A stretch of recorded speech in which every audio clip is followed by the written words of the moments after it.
Alors chez Ducati, du côté jaune, du côté Planète Scrambler, qui est devenu finalement plutôt une Galaxy Scrambler parce que ça ne fait que s'étoffer, la gamme ne fait que s'étoffer avec la découverte de la Scrambler Café Racer et la Scrambler Desert Sled. Donc deux versions totalement différentes, une version un petit peu crapuleuse, un petit peu sportive, et puis une version qui part un peu sur le tout-terrain avec une altitude de selle assez élevée, beaucoup de débattements, une grosse fourche KYB 46 mm de diamètre, des motos qui sont proposées à 11 290 €, qui seront donc dispo aux alentours de février-mars et qui ont un petit côté un peu crapuleux qui donne envie d'aller faire un petit peu le fou dans le bac à sable avec la Desert Sled et puis d'aller frimer un petit peu avec la Café Racer.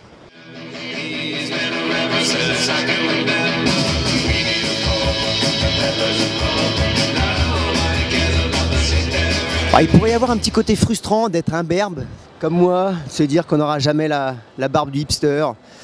On n'aura peut-être jamais la barbe du hipster, mais on pourra se payer la Ducati Café Racer sur base de Scrambler, parce qu'elle a un look, cette moto, quand même. Ce qui est assez intéressant, c'est que entre le liseré qui est autour des réservoirs, ces jantes couleur dorée, de loin ça ferait presque du taille-masse dans le magnésium, ça fait du lourd, hein. Bon, on n'y est pas du tout, évidemment, on est sur une gamme de motos à un prix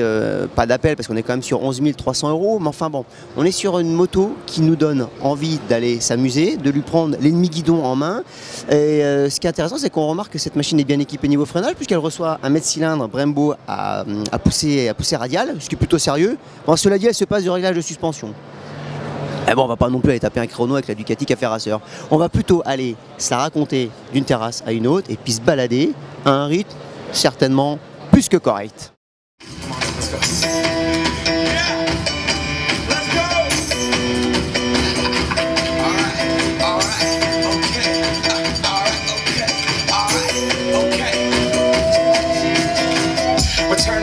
Il y a un petit côté revival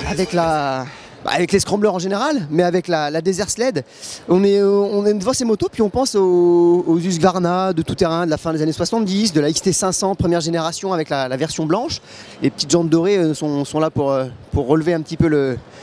la sauce. Et donc je disais qu'elle faisait 860 mm de hauteur de selle, c'est pas rien, en tout cas par rapport à une Icon c'est pas rien, et moi je fais 1m77. Cela dit, j'ai largement pied, donc cette moto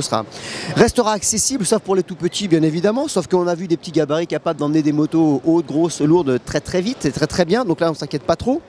La fourche KYB 46 mm qui est complètement réglable, ça c'est plutôt sympa, ça ouvre des perspectives. L'amortisseur prend la réglage de précharge, réglage de détente, et donc ça donne envie avec ces petits Pirelli Scorpion Rally d'aller jouer dans les bacs à sable, et on espère y aller très prochainement.